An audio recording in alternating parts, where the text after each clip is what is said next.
Dengan lafaz Bismillahirrahmanirrahim, dengan nama Allah yang Maha Pemurah lagi Maha Pengasih lagi Maha Penyayang, saya dengan ini merasmikan majlis penyerahan rumah baharu program Sinar Lestari Yapin Yayasan Diraja Sultan Mizan, Peringkat Negeri Terengganu.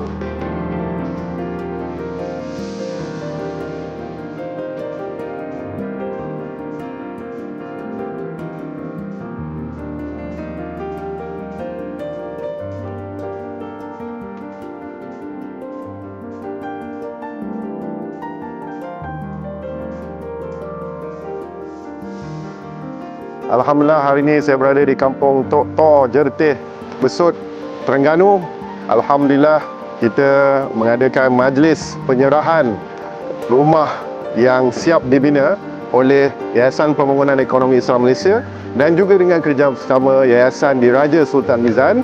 Hari ini kita menyerahkan sebuah rumah yang bernilai RM80,000 dan disokong oleh Yayasan Diraja Sultan Mizan, melengkapkan dengan perabot dan keperluan peralatan rumah. Dan Alhamdulillah, hari ini Tuan Muhammad Kamal Yaakob dan keluarga menerima penyerahan rumah ini secara rasminya, dan kita bersyukur kepada Allah.